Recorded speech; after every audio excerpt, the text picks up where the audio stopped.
Lesson 5. I am never upset for the reason I think.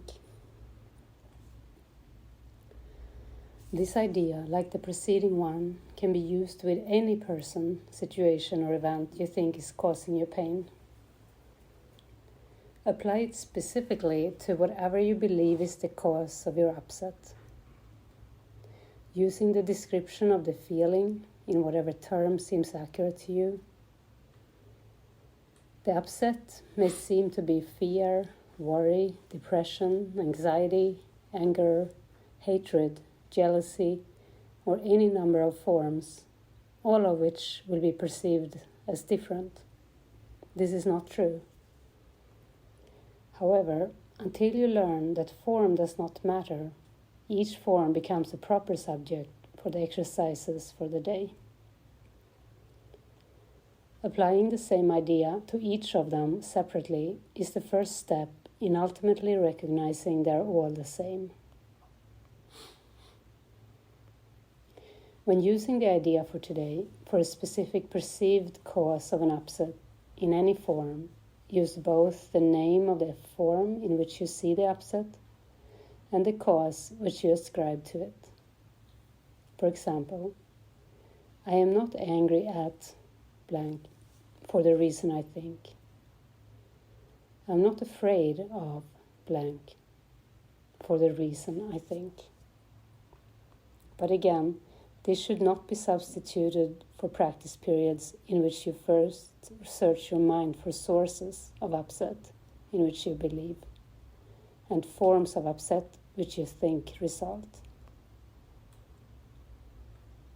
In these exercises, more than in the preceding ones, you may find it hard to be indiscriminate and to avoid giving greater weight to some subjects than to others. It might help to precede the exercises with the statement, there are no small upsets. They are all equally disturbing to my peace of mind. Then examine your mind for whatever is distressing you, regardless of how much or how little you think it is doing so. You may also find yourself less willing to apply today's idea to some perceived sources of upset than to others. If this occurs, think first of this. I cannot keep this form of upset and let the others go. For the purposes of these exercises, then, I will regard them all as the same.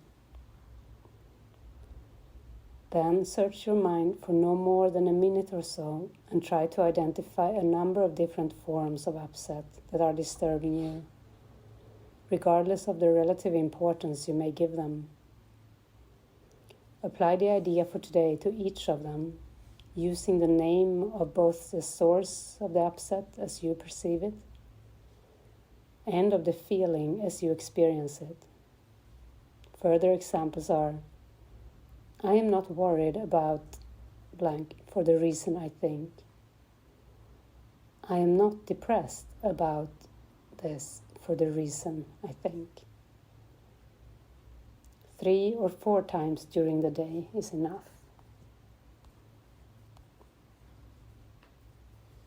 So let's just take a minute and see what different forms of upsets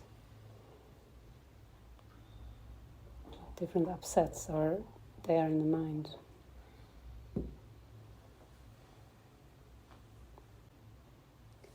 So I feel that Jesus is emphasizing this, to not avoid small upsets, because it can be a tendency to do that, to avoid minor upsets or irritations,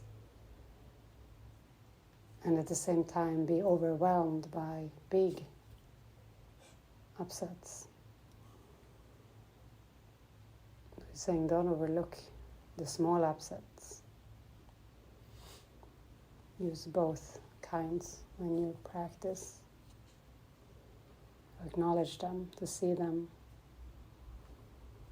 and to just say, I am not angry at this for the reason I think. And I am not afraid of this for the reason I think to each of them, small or big.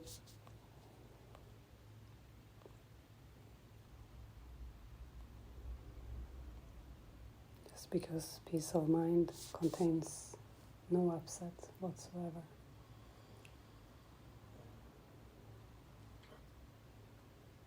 Or no disturbance.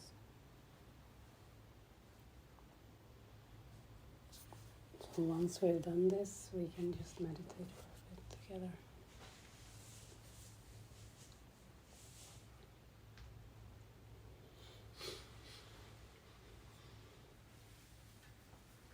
So we have another very good lesson to practice.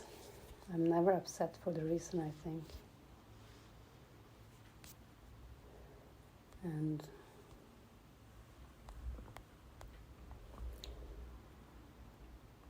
I mean, we know, because we've done the lessons several times, I think, all of us. The next one says, I'm upset because I see something that is not there.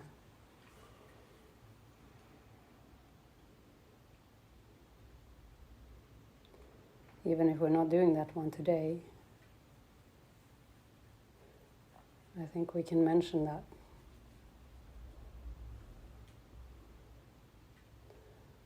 Because the whole idea of the world is that it is unjust.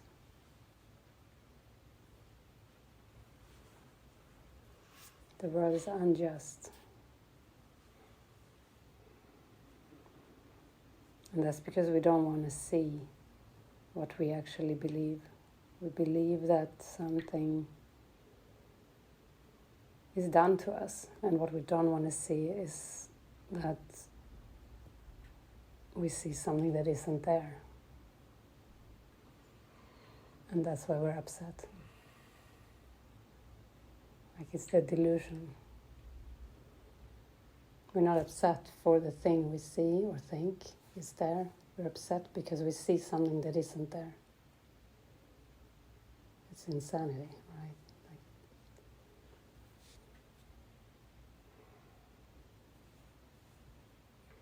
But the ego doesn't want us to see that, so we think it's there. We think there is a real person or event that is unjust, causing us upset. That's as far as the ego wants us to see. It doesn't want us to look at the delusion that there is nothing there beyond what we project.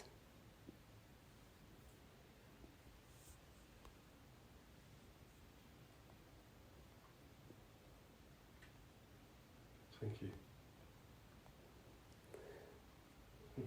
It's good stuff. Because when you see that, yeah, there's no reason to be upset. It's just... Other than thinking I'm a complete fool. Mm.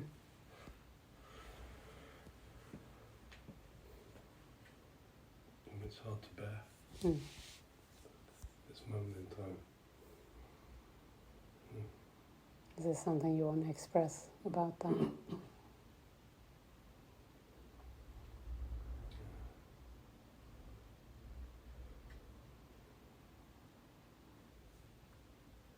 Yeah, I think something around self-hatred for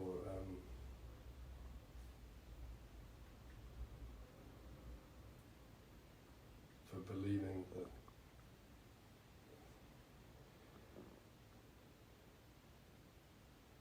believing the stories, something like that. Yeah. For believing the myth,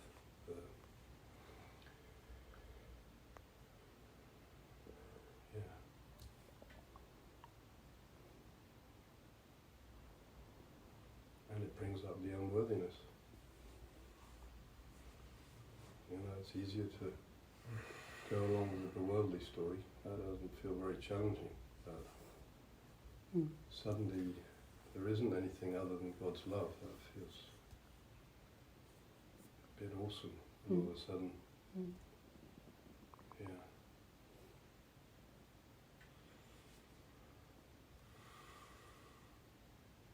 And all these unworthy thoughts, that's what all these are, seems to me, all these in this lesson, all these thoughts and feelings.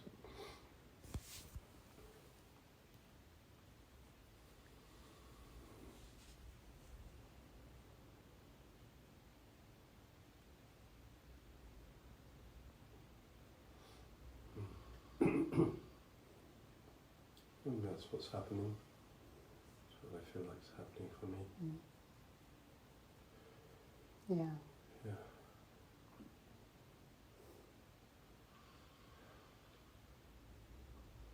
You're not half in the light and half in the dark, but I suddenly was aware of this strong line going down like this. Oh, and I thought, okay, well maybe I'm only that little bit in the light, but there's this. But at least there's a part of me that's okay. Yeah. That's what I was feeling. I could feel this swinging, looking with you, just swinging, both parts, just struggling to stay present with either in a way.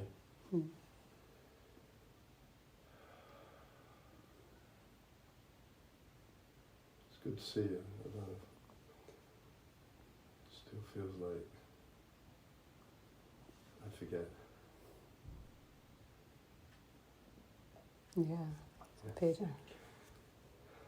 I'm glad you read the next lesson. That was just, Yeah. That made a lot of sense.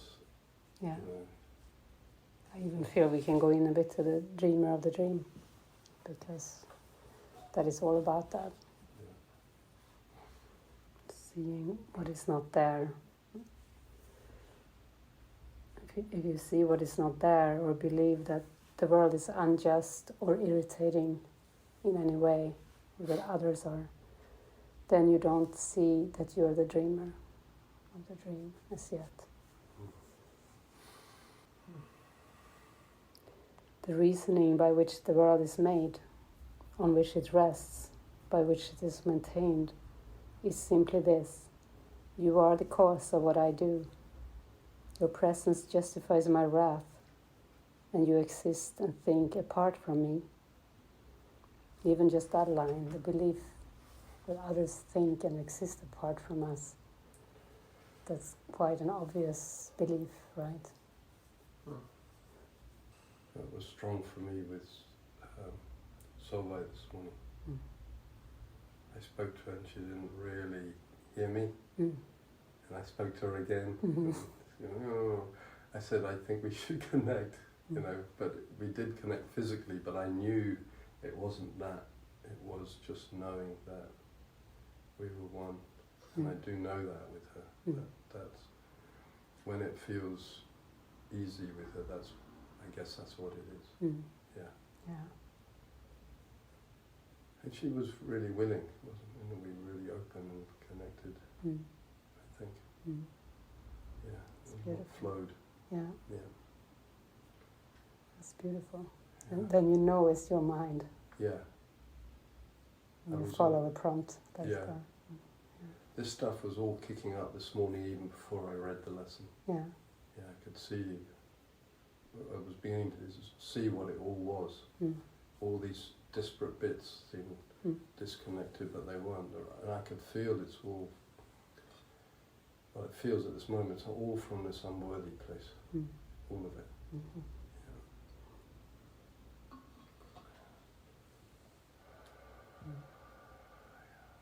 Yeah, that's good, and that's your job, to just see it. Yeah, I feel okay about that. Yeah.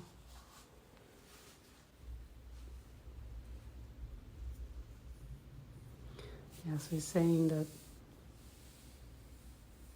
it seems sensible to believe that the world is hurting you. It seems. And it seems as if there is no need to go beyond the obvious in terms of cause. Because of that, it seems obvious, to the perceiver that something outside is doing something to the mind. But he's saying there is indeed a need to go beyond this perception. The world's escape from condemnation is a need which those within the world are joined in sharing. Yet they do not recognize their common need, for each one thinks that if he does his part, the condemnation of the world will rest on him. And it is this that he perceives to be his part in his deliverance. So that's kind of a twisted belief, that if you do your part of taking back projection, you believe that the condemnation of the world will rest on you. And the belief that that is your part in its deliverance. It sounds like Jesus on the cross, like the old Christian belief. That's the sacrifice, isn't it? Yeah. Yeah. And that may not be in awareness, that belief is there.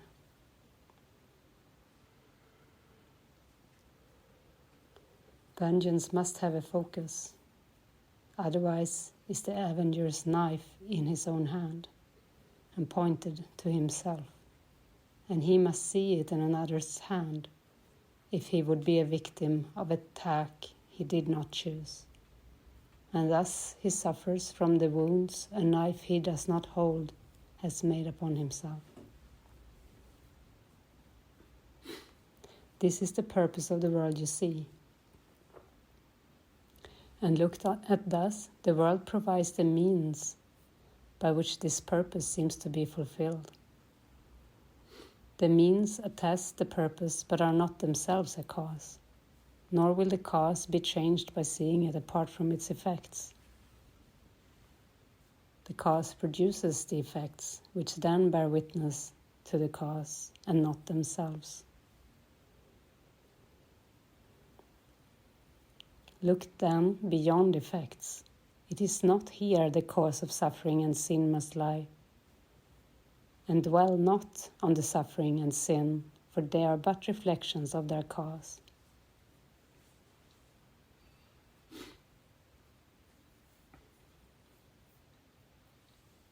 The part you play in salvaging the world from condemnation is your own escape. Forget not that the witness to the world of evil cannot speak except for what has seen a need for evil in the world. Can I read that again? Forget not that the witness to the world of evil cannot speak except for what has seen a need for evil in the world. Like you cannot see it unless you see that there is a need for evil, or a belief that there is a need for evil. And this is where your guilt was first beheld. In separation from your brother was the first attack upon yourself begun. And it is this the world bears witness to. Seek not another cause, nor look among the mighty legions of its witnesses for its undoing. They support its claim on your allegiance. What conceals the truth is not where you should look to find the truth.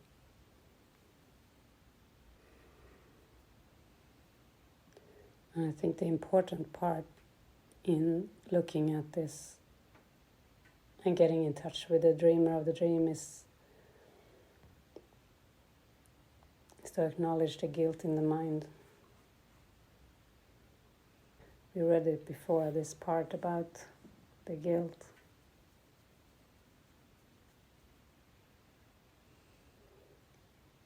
There was a time when you were unaware of what the cause of everything the world appeared to thrust upon you, uninvited and unasked, must really be. Of one thing you were sure. Of all the many causes you perceived as bringing pain and suffering to you, your guilt was not among them. Nor did you in any way request them for yourself. This is how all illusions came about. The one who makes them does not see himself as making them, and their reality does not depend on him. Whatever cause they have is something quite apart from him, and what he sees is separate from his mind. He cannot doubt his dreams' reality because he does not see the part he plays in making them and making them seem real. But no one can waken from a dream the world is dreaming for him. He becomes a part of someone else's dream. He cannot choose to waken from a dream he did not make. Helpless he stands, a victim to a dream conceived and cherished by a separate mind. Careless indeed of him this mind must be, as thoughtless of his peace and happiness as is the weather or the time of day. It loves him not, but casts him as it will in any role that satisfies its dream.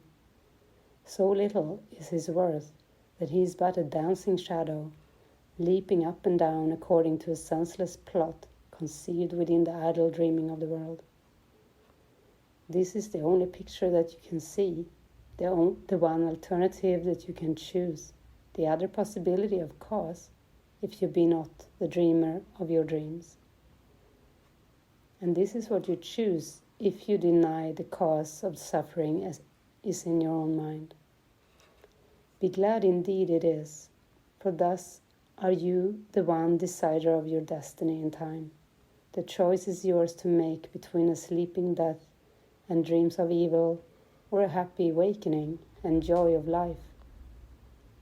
What could you choose between but life or death, waking or sleeping, peace or war, your dreams or your reality? There is a risk of thinking death is peace, because the world equates the body with the self, which God created. Yet a thing can never be its opposite.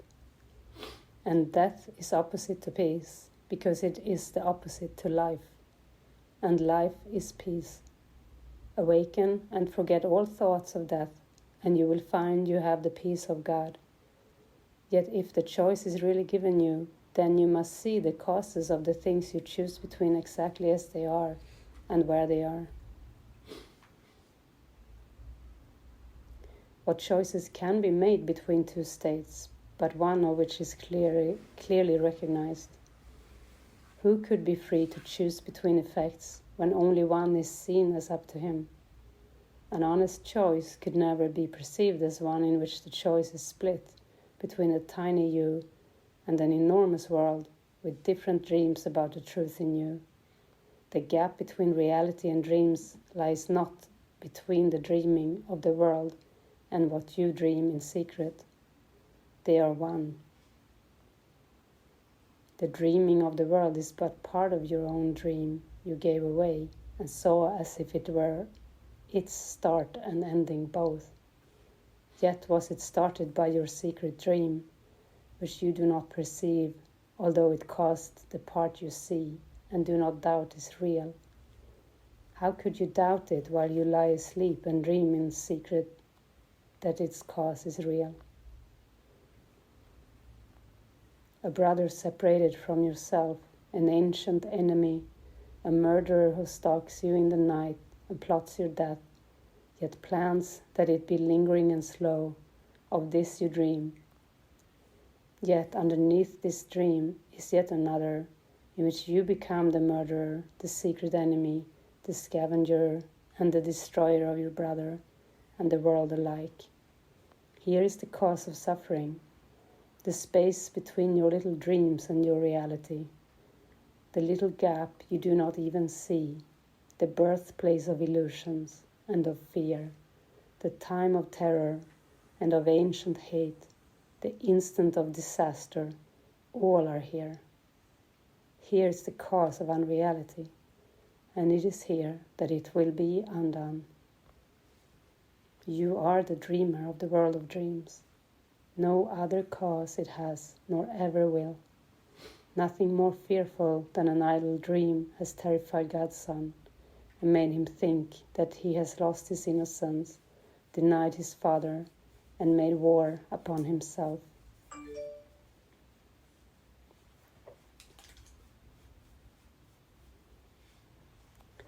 So fearful is the dream, so seeming real, he could not waken to reality without a sweat of terror and a scream of mortal fear, unless a gentler dream preceded his awakening, and allowed his calmer mind to welcome, not to fear, the voice that calls with love to waken him, a gentler dream in which his suffering was healed, and where his brother was his friend. God willed he waken gently and with joy, and gave him means to waken without fear. Accept the dream he gave instead of yours. It is not difficult to change a dream when once the dreamer has been recognized. Rest in the Holy Spirit and allow his gentle dreams to take the place of those who dreamed in terror and in fear of death. He brings forgiving dreams in which the choice is not who is the murderer and who shall be the victim. In the dreams he brings, there is no murder and there is no death. The dream of guilt is fading from your sight, although your eyes are closed. A smile has come to lighten up your sleeping face. The sleep is peaceful now, for these dreams are happy dreams. So dream softly of your sinless brother, who unites with you in holy innocence. And from this dream, the Lord of heaven will himself awaken his beloved Son. Dream of your brother's kindnesses instead of dwelling in your dreams on his mistakes. Read that again, because it's like a beautiful prayer that you can take in to focus on this instead. Dream of your brother's kindnesses instead of dwelling in your dreams on his mistakes. Select his thoughtfulness to dream about instead of counting up the hurts he gave. Forgive him his illusions and give thanks to him for all the helpfulness he gave. And do not brush aside his many gifts because he is not perfect in your dreams. He represents his Father, whom you see as offering both life and death to you. He represents his Father, whom you see as offering both life and death to you. So you actually believe that God has the power or wants to offer you both life and death, and this is projected onto the other person. Brother, he gives but life. Yet what you see as gifts your brother offers represents the gifts you dream your Father gives to you. Let all your brother's gifts be seen in light of charity and kindness offered you, and let no pain disturb your dream of deep appreciation for his gifts to you. This is beautiful. Like, everyone actually offers you a gift, even if it's a gift in disguise, even if it looks like it isn't a gift. There is a gift there. Because it's just a belief in a cruel God that would make you feel or see that someone would offer you anything but love, anything but a gift. So you can remember that anytime you think someone is unfair to you, behind that perception, that belief is actually a belief that God is cruel, that God would give you something bad, that you cannot trust God. And that's why you perceive your brother, your sister as unjust.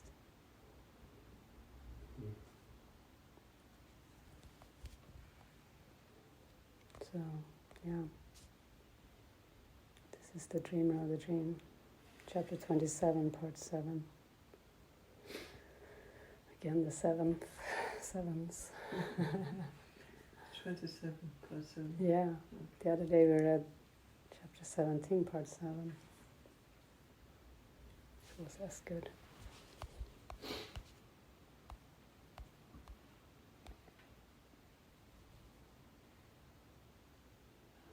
got a letter from my mom yesterday. Mm.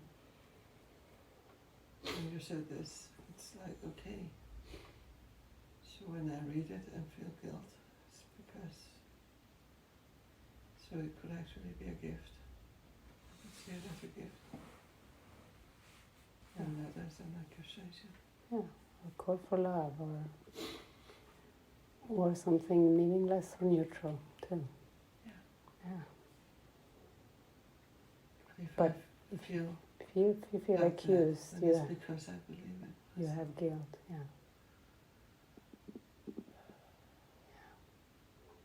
Most things like that is just to be handed over, maybe ignored, or pray for how to respond, if anything.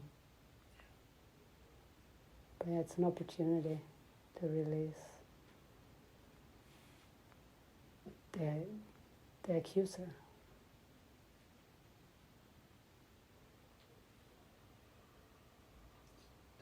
To release the accuser. Yeah. Yeah. Yeah. To give her over, give away, the voices of death, the voices of the false voice. That's another lesson. I will not listen to the false voices. I can't remember how the lesson exactly is, but yeah. Mm. Yeah. When I have this reaction, it's because I believe it myself. Mm. It's not anything to do with her.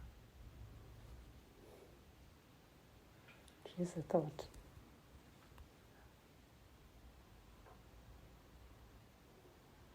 Any more sharing?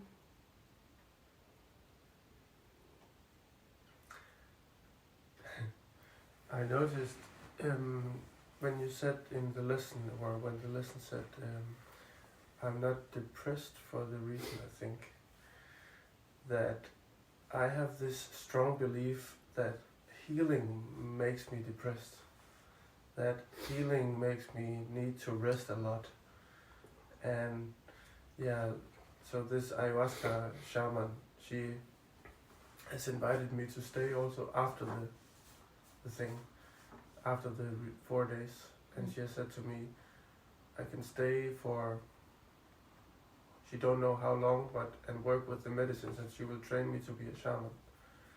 And I have heard in the ayahuasca that I am going to be a medicine man.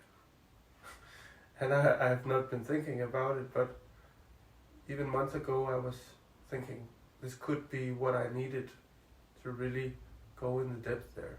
Mm. And at the same time, I have this conclusion that, okay, I drank this much ayahuasca, I got tired, I needed a lot of time to heal. If I go and work with her now, I'm afraid that I will get so tired and depressed that I cannot do miracles anymore, that miracles will stop. And yet, I'm open to the possibility that it's just a belief. Do you feel guided to go there this time? Yeah. Then tell her you want to take it gently. That's also what I've done. Mm. And I have also said to her, I go there and I feel into whether I stay. Mm. I cannot say it now. Yeah. Yeah. But it's it's just the belief that when I heal, then I need to rest a lot, and it could be the opposite, couldn't it? Yeah. Yeah. Yeah, because the ego believes that life is death, Mm-hmm. and that awakening is bad. Mm. It's going to steal everything from you. That is, that's why it's fear of awakening. Mm. Or depression, yeah. And I have also said to myself that even if I had to spend the whole year in my bed receiving. It's not my preferred scenario, but I don't care how it's gonna look.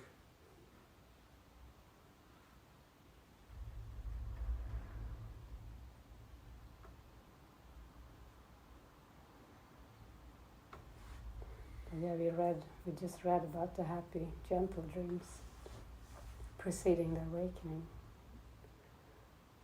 That's the only way, really, to wake up is with gentle dreams. Otherwise, the mind won't wake up if there isn't a happy dream.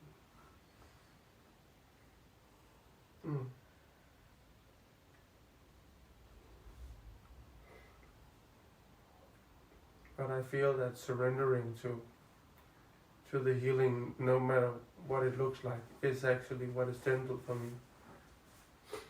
And and my experience with sometimes, no need to go into more. So.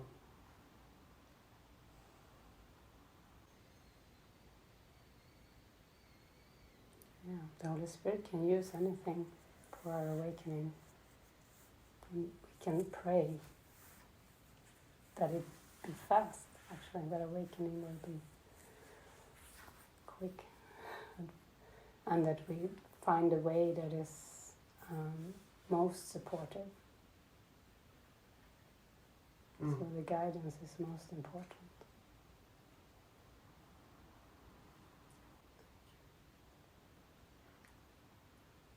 Yeah, you're welcome. Yeah, I feel the course is very gentle and helpful. I've been called a shaman too. What? I've been called a shaman as well. And yeah, I feel the call to work very gently. And I feel Jesus works with us very gently, with very conscious steps. But I feel that my experience now is more gentle than ever, even having done that. And my dream scenario, if I didn't have to worry about money or anything, would be to go with her and do ayahuasca for as long as it feels guided, and then live with you. That would be how I wanted to live, because I also know that just drinking ayahuasca all the time and not really being as focused as I have never seen people being as focused as Course in Miracles students, and especially here it feels really, really focused. So this is where I know that the integration will happen, if possible.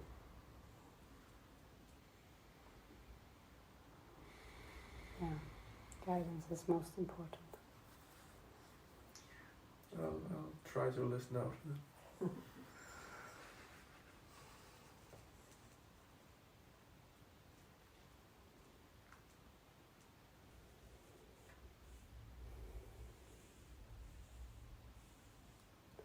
Well, it feels like we can have a gentle morning here. It feels like there are some processes going on in the mind, and allow it to be gentle, but it can be doing tasks gently too, or whatever feels helpful today.